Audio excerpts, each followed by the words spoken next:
Fountain Pens, the why, the who, the how, with me and Ben Walsh.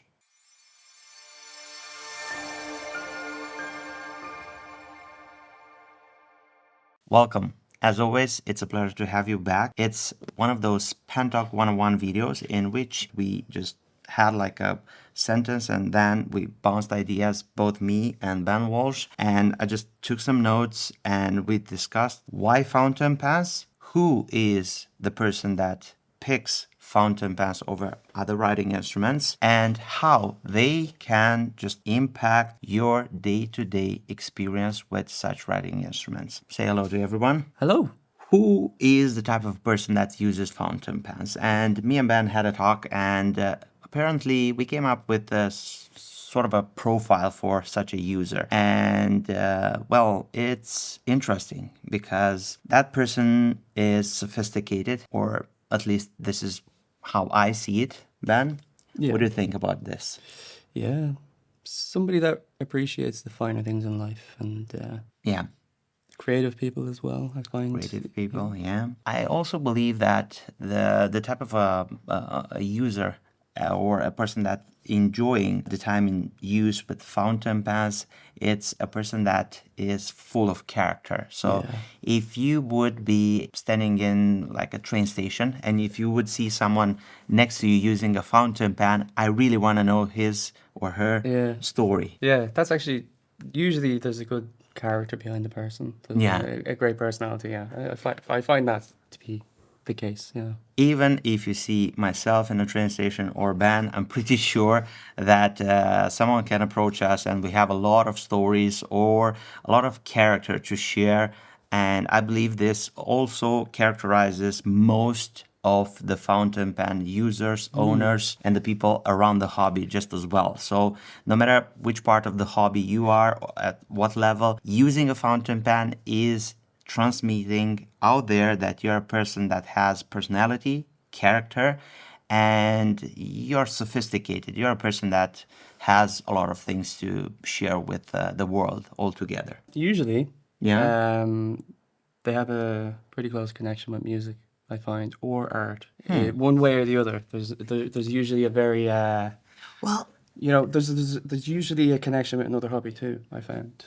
A lot of so times. by the sheer volume, number, and the quality of the video equipments that we have here, I could say that my other passion would be cinematography. So yeah, this could be true. Yeah, I like to collect things, and it's a collector's hobby as well. Yeah, I've seen people that have similar hobby with fountain pen collecting. Also, they do enjoy collecting EDC stuff, journaling stuff, leather works, bags, notebook covers.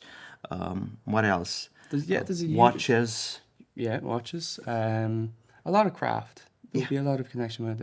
You get a lot of people doing journals. I actually originally used pens just to draw, exclusively just to draw with.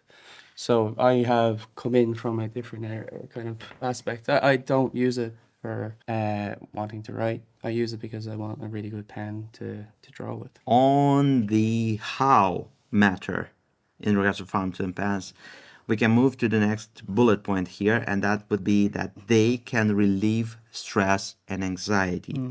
And this is so true because it rings so close to home. When I've started to dive more and more into the hobby, I remember that I had some difficulties in my personal life. A therapist is quite expensive. Who would know that later I come to realize that fountain pen as a hobby is 10 times more expensive, at least in my experience, or how do I envision this hobby for myself as a person. But in the early stages, I used to journal with a fountain pen and to describe how I felt every single day for half an hour, 40 minutes, an hour. And that made me feel that I'm sharing the hardship of that moment with someone or something. And in that case, would be some blank white pages. For me, yeah. Then, for you, I it's actually the use it. same?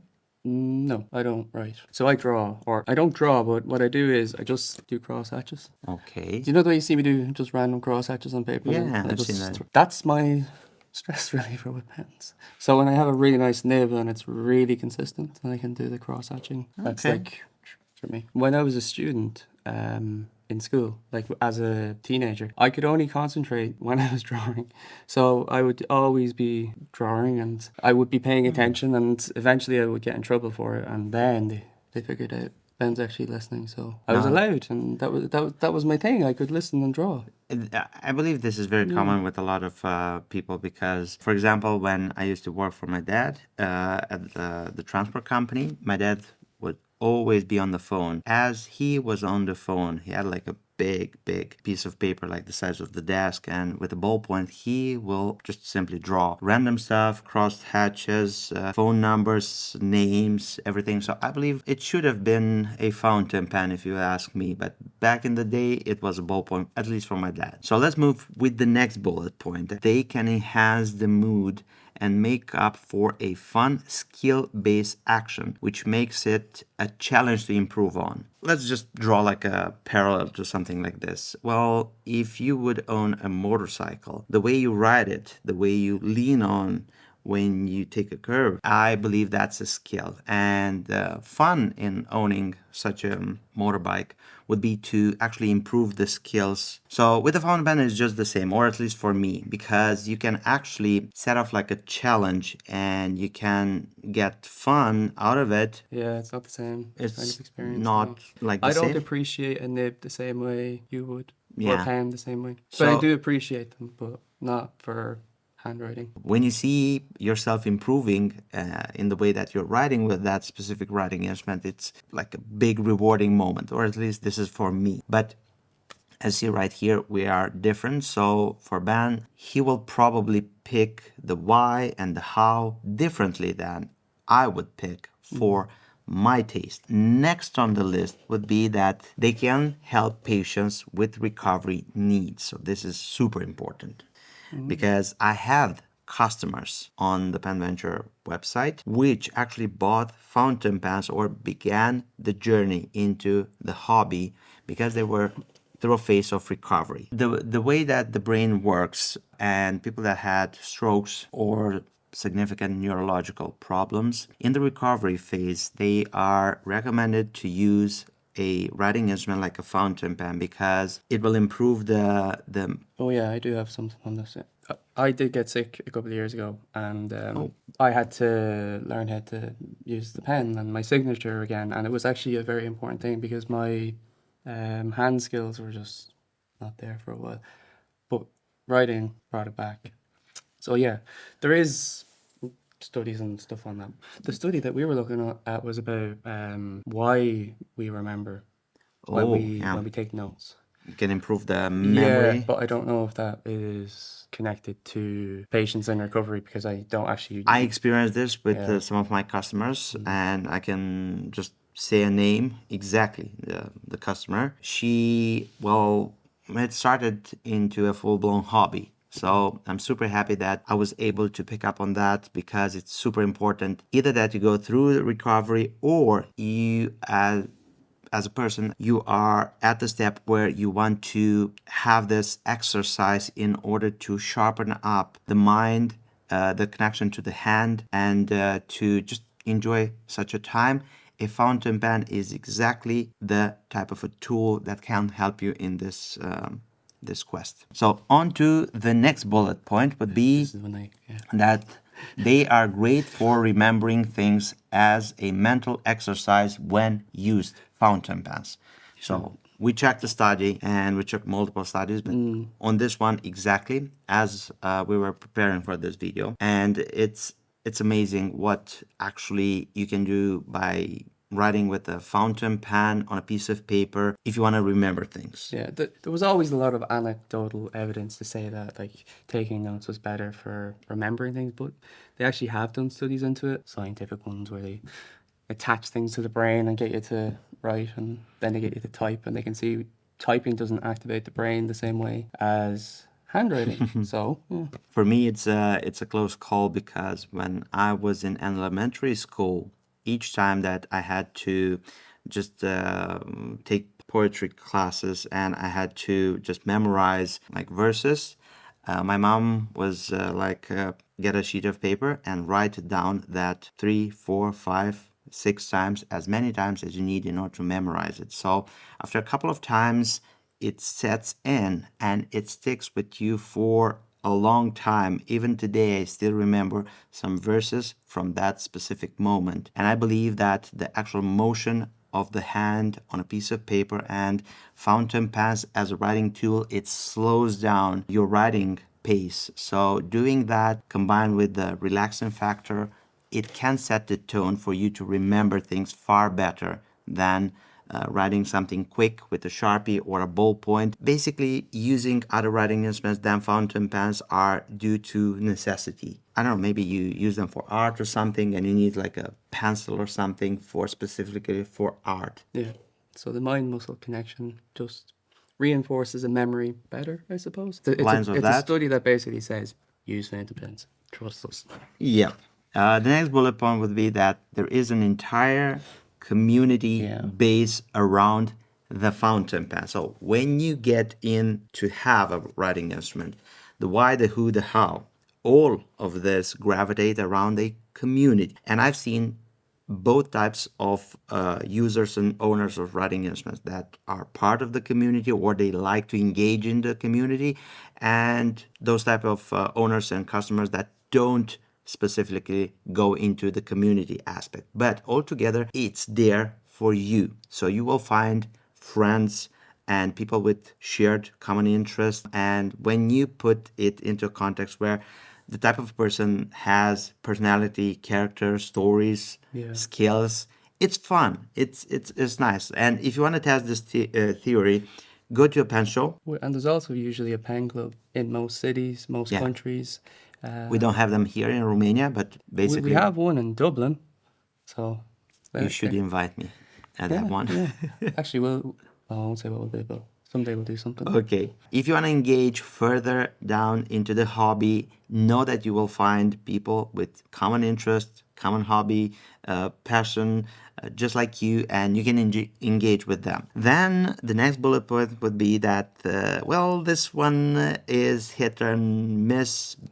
So they can be a great family bonding exercise.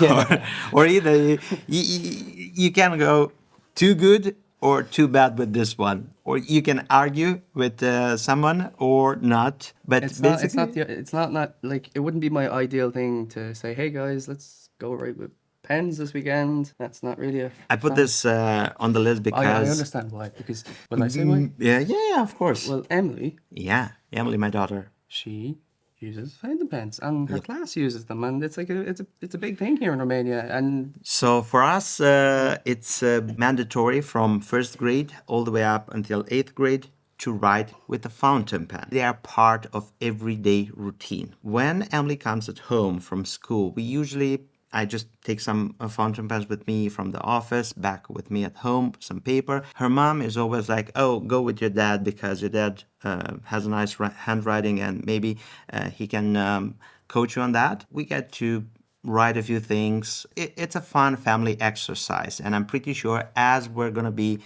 going into second grade, third grade, and so on, this could be a nice bonding exercise in between myself and my daughter to dive into this. I shouldn't have made fun of you, because when I was a kid, Yeah. my dad would not with fountain pens. They would be different types of pens, felt tip pens, and we do watercolor. Well, we do watercolors with India inks, and sometimes we would use technically they were fountain pen inks. So yeah, I was doing that with my dad, and that was like a bonding thing with my dad. So me and my mom, when I used to go into the elementary school, she would be the person that sat next to me and tried to coach me to improve my handwriting. For me, this is just like a bonding exercise that I want to use further, and to have Emily remember that this is how we spend time together. Maybe there's going to be a day when she's going to be in my seat talking to you all. If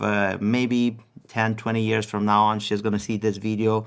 I'm proud of you if you're in this chair right now, sharing the passion for writing and writing instruments and fountain pens with all of you. So this is why I put this here. But just as well, it can be like a hit or miss because, well, it can quickly develop into something which can be an argument if I write in a specific way, don't press this, don't go too hard, or if it involves an expensive writing instrument.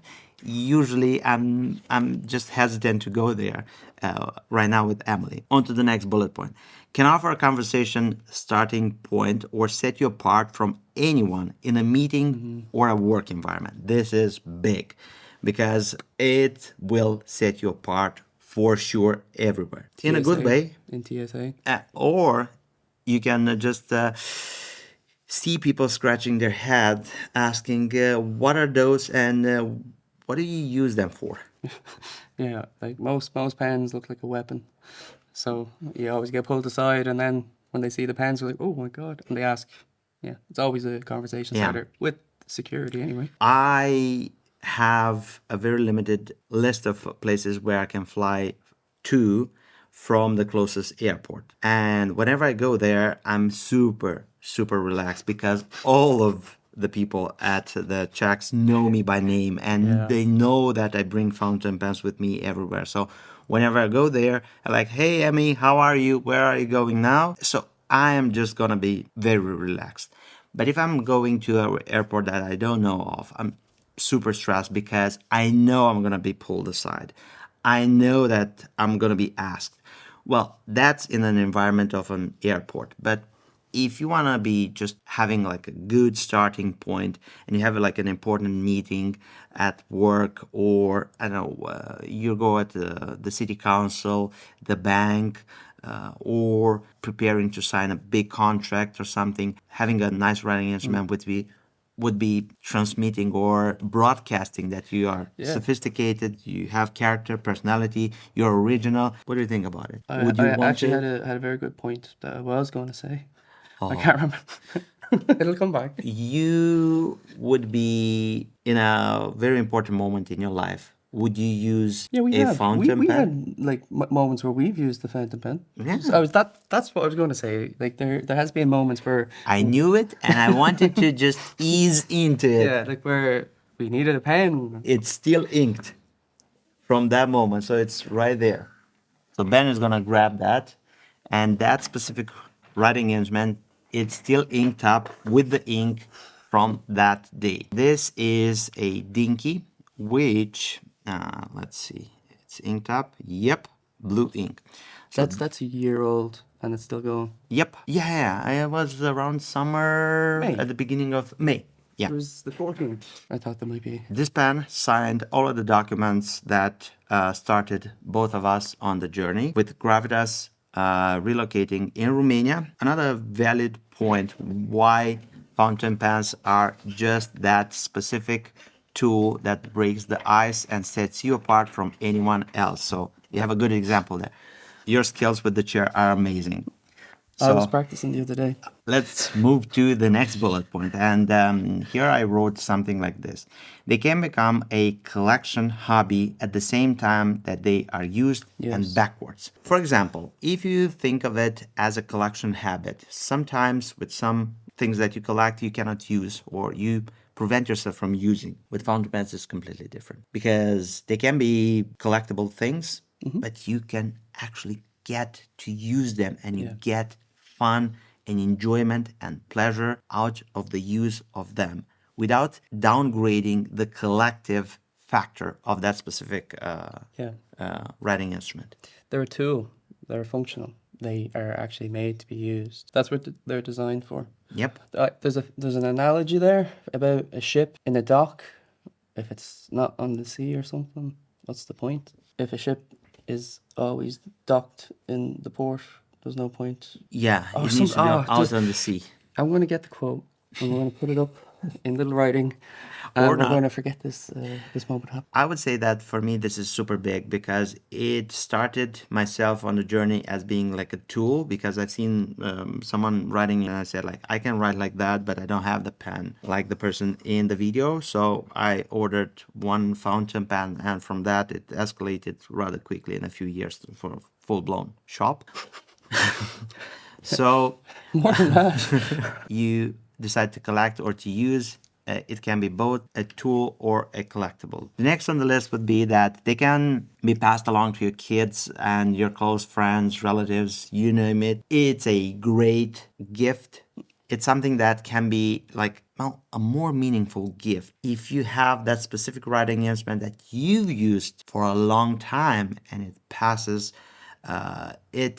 that just emotional luggage to the next person. That's also very important. So again, the why, the who, the how. This is a great tool to offer as a gift to someone close to you. Yeah. And Ben, do you gift Oh your yeah. close friends, family, and everyone around you fountain pens?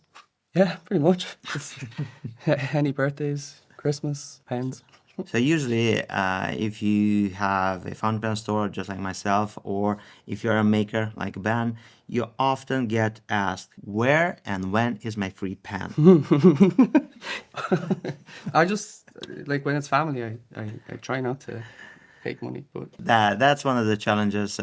Well, I hope that I'm gonna be around to do a video in which I'm gonna explain the challenges of being a online writing instruments retailer because that comes with a specific set of challenges. But one of those challenges is that everyone is expecting their well, at least my friends, my close friends from around here. no, none of my friends ask for pens actually. No, they don't. Oh, Depends. I don't. They don't even ask. it's a great thing to pass along. Either if it's a close family member, jokes aside and everything, either it's a close friend.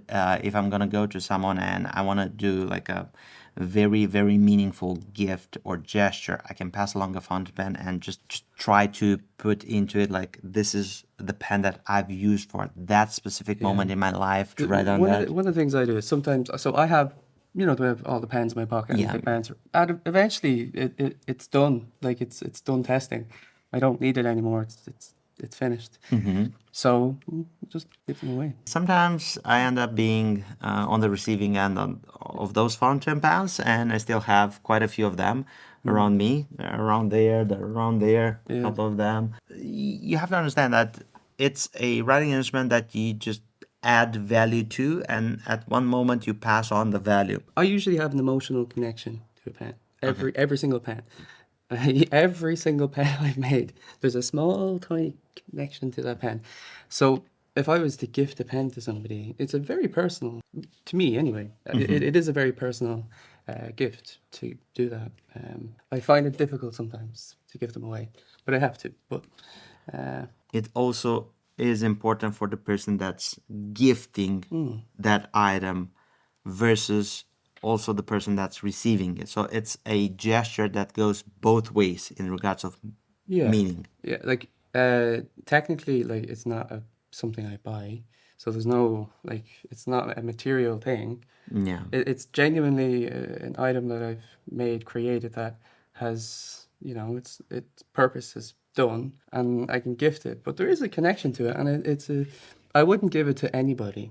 I wouldn't do it to just give a pen away for nothing. As in, when I say nothing, I want them to appreciate it, and I would give someone a pen if I feel that they would appreciate it.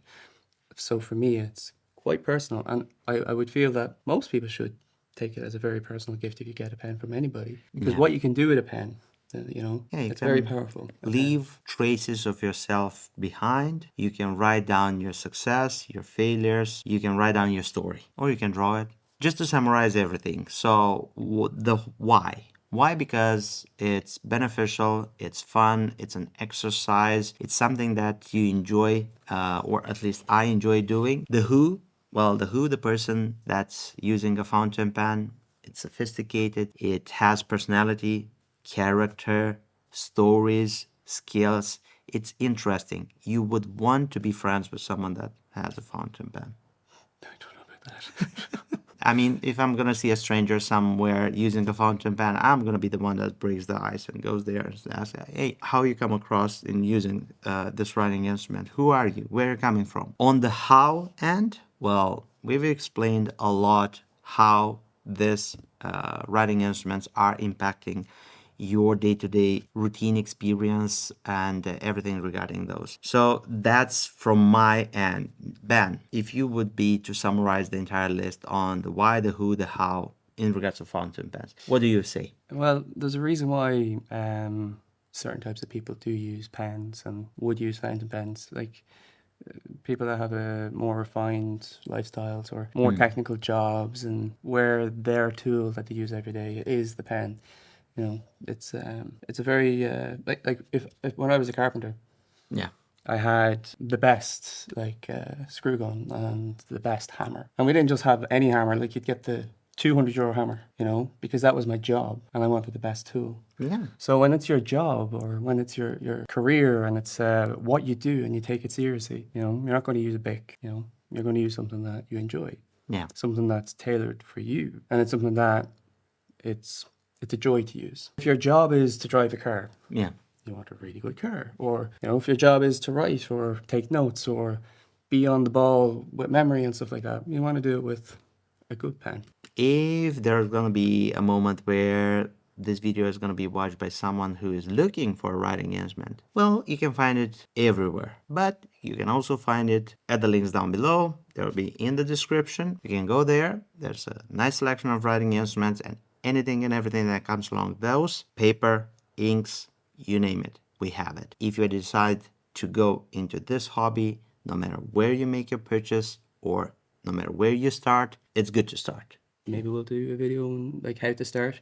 Like there's a way to do it gently. Ease into it. Yeah, you don't buy a Mont Blanc first pen. No, you have to, you know, get the Fiat before you get For the Ferrari. people that started with the Mont Blanc pen, don't mind this. Just don't mind this. Thank you so much for your support. Thank you for sticking around for this time with us on this video. Don't forget to just hit the thumbs up if you enjoyed this content. And if you find it useful, don't forget to share your opinion, your questions, your suggestions in the comment section down below. And if you want to support the growth of the Pen Venture YouTube channel, subscribe. It's very easy. Just click there, turn the notification bell on. And if you want to watch more of my content, you have this video right here. Till next time, me and Ben wish you a great day. Have fun. Bye-bye. This is going to be something worth someone's time.